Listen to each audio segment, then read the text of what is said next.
She was fired for being 5 minutes late. No warnings, no second chances, and zero interest in why her uniform was soaked to the skin. Her head chef simply pointed at the clock on the kitchen wall, told her to clock out for good, and sent her back into the cold rain. To him, Brianna was just a replaceable 23-year-old who needed to learn who was in charge. He assumed she'd come crawling back within a month. So, months later, standing on a sidewalk in the middle of the restaurant district, his face went pale and his coffee slipped out of his hand. He was staring at something he couldn't make sense of. The girl he'd thrown out like a burnt batch of dough was looking right back at him. And in that instant, he understood that those 300 seconds hadn't broken her. They'd started something he never saw coming. If stories like this keep you watching, you already know what to do before we go any further. Now, let's go back to the beginning. To understand how a 23-year-old kitchen aide sharing a cramped one-bedroom apartment ended up running her own patisserie 9 months later, we have to go back to a wet Tuesday evening, 6:52 p.m., in a city where nobody looks up from their phones. Brianna was running. Her sneakers splashed through dirty puddles, cold rain plastering strands of dark hair to her forehead. She worked the evening shift as a kitchen aide at Ember and Oak, an upscale bistro run by head chef Richard, a man whose need for control outpaced his talent by a wide margin. He tracked prep times on a clipboard nailed to the wall by the walk-in. He liked reminding the staff, mid-service and in passing, that there were 100 line cooks waiting outside that door for every station in this kitchen. Brianna had been there 18 months. First to arrive for evening setup, last to leave after breakdown, the one who quietly had mise en place ready before anyone else clocked in. She pulled unpaid overtime, cleaned up other people's mistakes without complaint, and split every paycheck between rent. She shared a one-bedroom with her best friend Maya, who worked the host stand at a restaurant 2 blocks over, and a small envelope of savings tucked under her mattress. She had a dream she rarely said out loud, a small patisserie, nothing fancy, built with her own hands, filled with the kind of desserts she used to make for her grandmother on Sunday afternoons. At 6:58, she was 2 blocks from the restaurant, lungs burning, and she was going to make it. Barely. Her shift started at 7 sharp.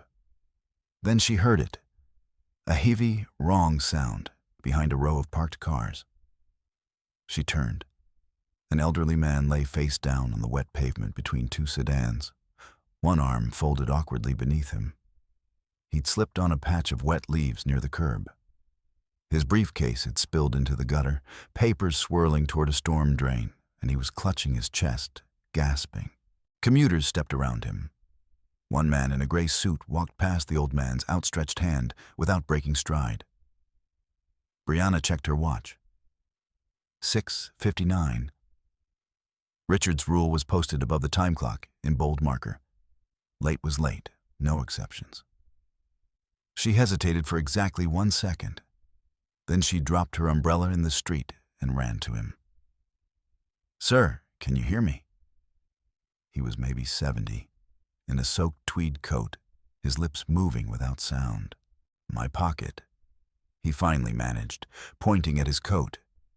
She found a small nitroglycerin spray tucked in an inner seam and put it under his tongue, the same way she'd done for her grandmother years before, back when she was a teenager staying up nights to listen for her breathing.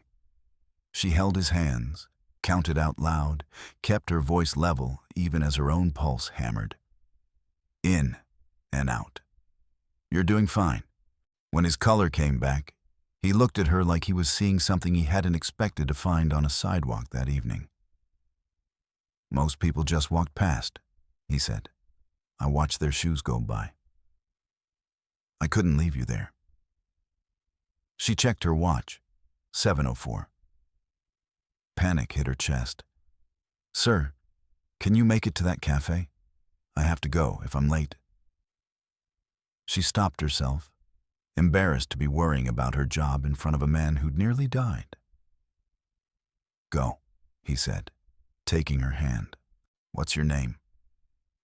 "Brianna," she called back, already running. "Someone at the cafe will keep an eye on you." She didn't see the way he watched her go, not quite gratitude, more like quiet calculation. The look of a man who'd spent decades reading people, and had just found one worth remembering. At 7:05, Brianna pushed through the back door of Ember and Oak. 5 minutes past the mark, drenched, chest heaving. Richard was already at the kitchen pass, arms crossed, watching his gold watch like it was the only object in the room. The rest of the line had gone quiet, pretending to prep while stealing glances. 5 minutes, Richard said, loud enough to carry over the hood vents. 300 seconds. "Chef, I'm sorry. There was an emergency outside. A man collapsed.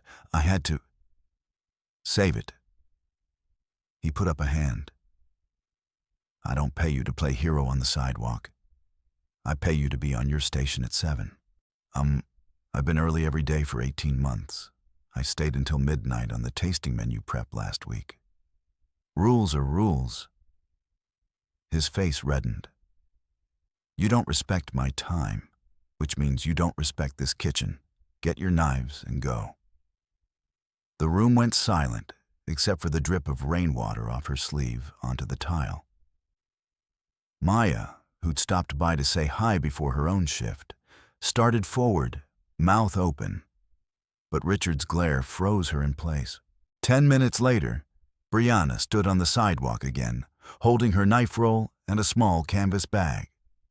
A rolling pin, a chipped-off set spatula, a battered notebook, a joke apron from Maya that read, "World's okayest sous chef."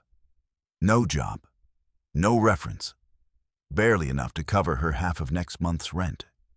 Back at the apartment, still in her wet uniform, she cried until her throat hurt, the knife roll on the floor blurring into a smear of black canvas through her tears. She thought about the tiny patisserie she'd sketched in the back pages of that notebook. Pastry cases for customers who didn't exist yet, flavor combinations scribbled during breaks, and wondered if any of it had ever meant anything. If you're rooting for Brianna already, go ahead and hit subscribe. We tell stories like this every week, and having you here means a lot. Now let's see what she did next. The next morning, Brianna refused to stay in bed. She lay there a long moment, staring at a water stain on the ceiling, and made a decision in the silence. She wiped her face, flipped past the tear-smudged pages of her notebook to a clean one, and counted her savings twice with shaking hands. Just under $3,000. She wasn't going to spend weeks filling out applications to be told she was overqualified for one kitchen and underqualified for the next. She'd take the money and try to build something of her own from her kitchen table, on a second-hand oven that ran 20 degrees hot no matter what the dial said. She called it New Horizon Patisserie. The first month was brutal and mostly quiet. She made a list of every small business within walking distance: a coffee shop, a flower stand, a struggling deli, a family-run bookstore, and cold-called or walked in cold, offering a free tasting box just to build a portfolio she could actually show people. Most said no. A few said maybe.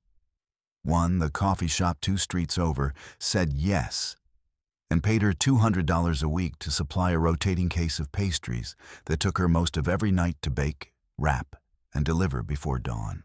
Maya watched her friend get thinner and more tired, and started quietly leaving groceries on the counter without saying anything about it.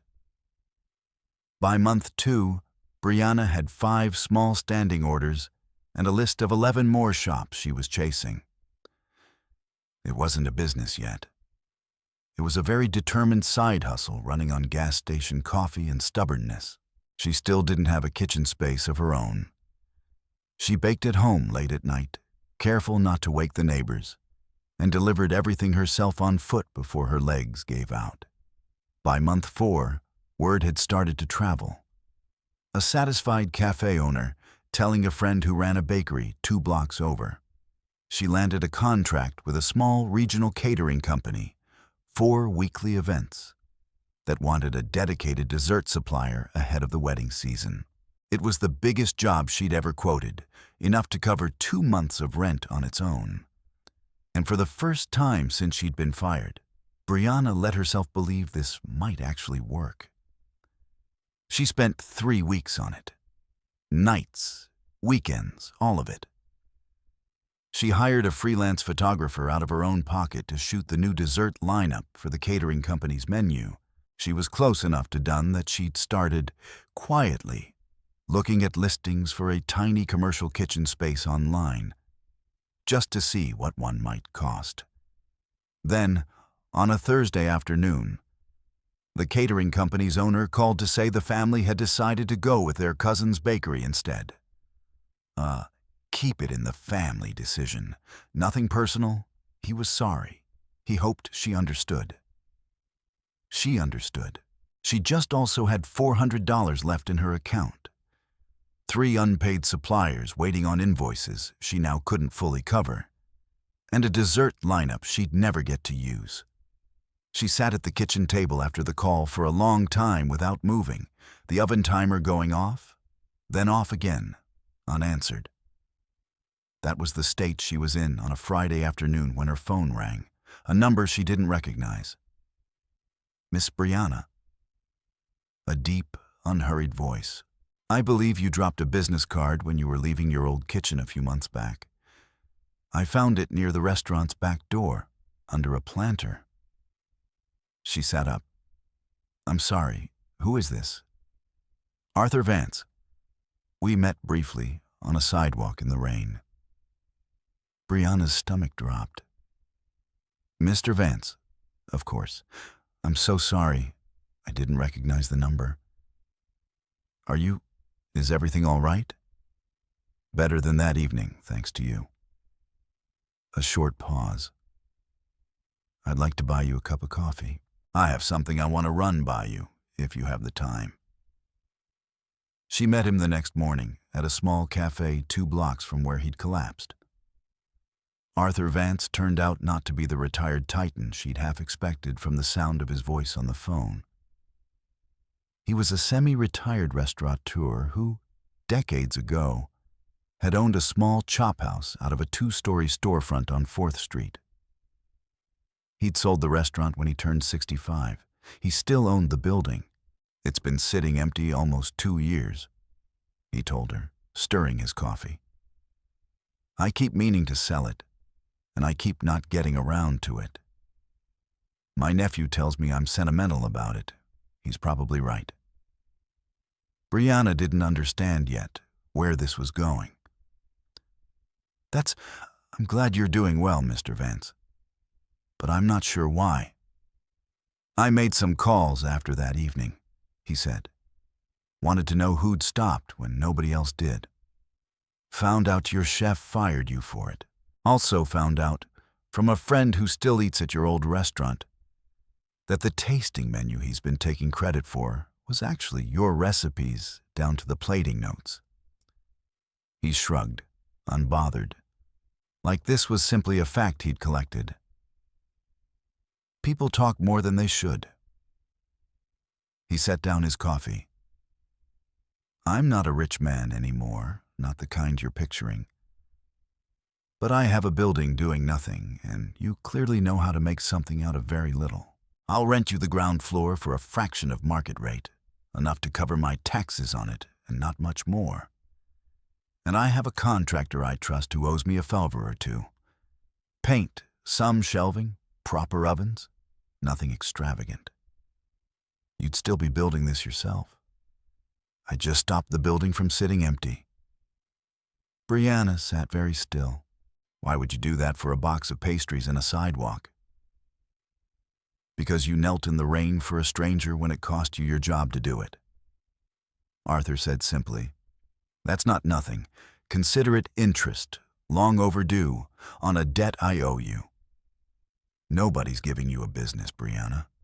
I'm giving you a door that isn't locked. What you build behind it is yours. It took 6 weeks to get the space ready. Old flooring pulled up, walls patched and painted, a second-hand display case Maya found at a restaurant auction, a hand-lettered sign in the window that just said, New Horizon Patisserie, because a proper illuminated sign was still a few months out of reach. Brianna kept baking through the night the whole time to make rent, taking deliveries in the half-finished space with paint cans still stacked in the corner. Slowly, it worked. A law firm 2 blocks over signed on for weekly office pastry boxes after seeing the space through the window. The original coffee shop client, the small one from month 1, referred a friend who ran a flower stand needing dessert boxes for a wedding. Maya started helping with orders and scheduling on weekends, then finally left her host job entirely once New Horizon could cover a modest salary. A decision she made with tears in her eyes and absolutely no hesitation. By month 9, New Horizon Patisserie had 11 standing wholesale accounts, 2 junior bakers on contract, and a small but real reputation in a 4-block radius of the restaurant district. It wasn't an empire. It was a business hers, built one difficult 4 a.m. batch at a time. If you've made it this far, we'd love to know where you're watching from tonight. Drop it in the comments. And if this story's got you invested, that subscribe button's right there waiting. Back at Ember and Oak, Richard's world had been unraveling for months, quietly enough that he was slow to admit it, even to himself. Without Brianna fixing prep, no one else understood. Tickets started backing up during service. A major private event client, the one whose tasting menu she'd single-handedly built the year before, walked after a botched dinner.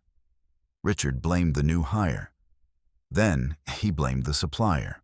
Then, later than he should have, Vance Enterprises, Arthur's old holding company, which still managed a handful of legacy leases including the restaurant's building, sent formal notice.